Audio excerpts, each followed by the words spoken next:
it's all out of sorts. So if you have a desire in your heart for how you think it should go, and it doesn't follow along, God's plan does not equal your plan, then quite often for the Christian, this is the place of the greatest temptation of compromise.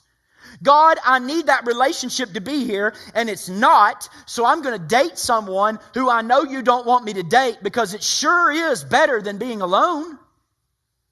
Dating someone that I know you don't want sure is better, God, than being alone.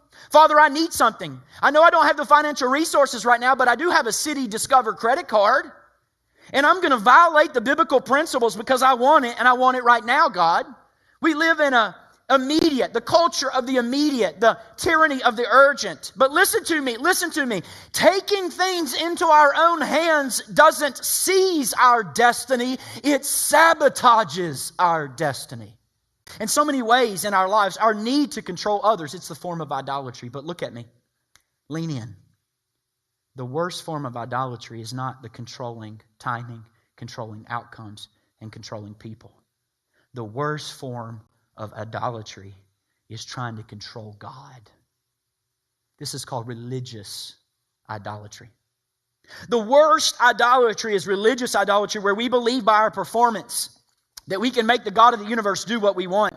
And if this happens, then there are lots of people in the Christian tradition right now that are at home and they don't have an authentic relationship with God. And they just try to get God to do what they want God to do. And if this happens, all of the trust will be in our own performance. There's going to be a deep rigidity in our relationship to God. People like this have deep dogmatism. Why? Because you can't have mystery sabotaging your outcomes. It's going to be all about technique. You're going to even obey God to try to get God to do what you want Him to do. So if we're not careful, rather than living our lives to do God's will, we will want God to do our own will. Skye Jethani, he says this. You'll see it on the screen. My secret is that I want to be relevant and popular. I want my desires to be fulfilled and pain to be minimized.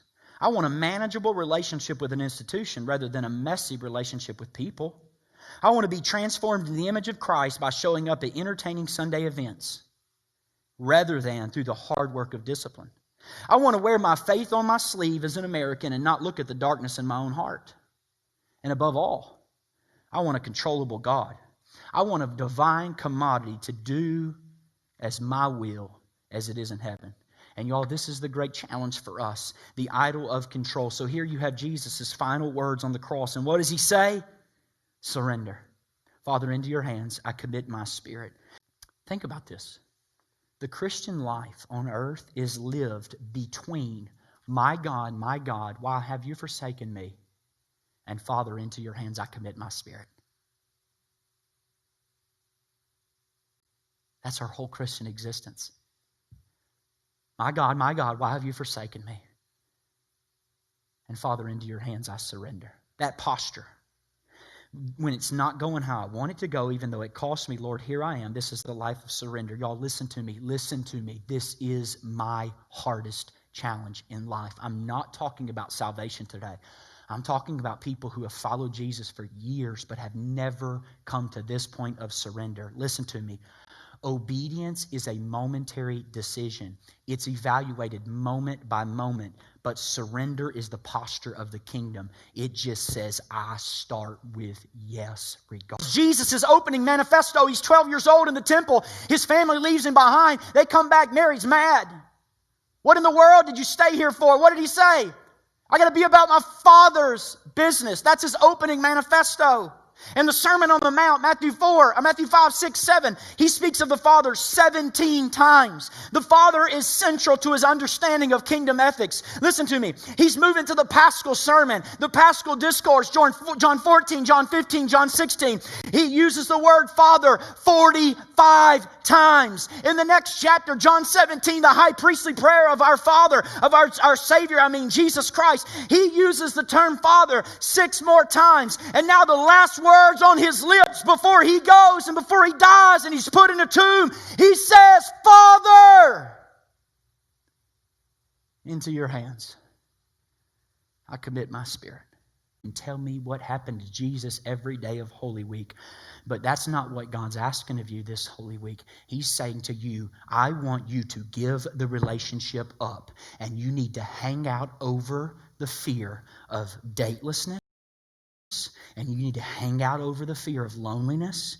And this can be terrifying because you're asking God, will you ever catch me? And God says, I want you in the midst of this pandemic to trust me financially. Oh, it's easy to trust me when your job is strong, but I want you to trust me financially. I'm calling you to live by my voice. Here's the whole thing, church. Here's the whole thing. Listen to me. Don't miss this. All of the growth in your life happens in the experience, not in the recognition of the theological point. It's the experience. It's experiencing. Hey, come in. Oh, I know there's giants. I know there's giants. Come on in. They're scary. But look at what we have, y'all. Look at what we have. Abraham, what did he have? He had nothing, y'all. God basically shows up to Abraham and says, bro, I'm the true God. Leave all your family and everything familiar to you and follow me. All right, God, where are we going? I'll tell you where. And he goes. He doesn't have anything. He has no Old Testament. He has no track record of God's faithfulness.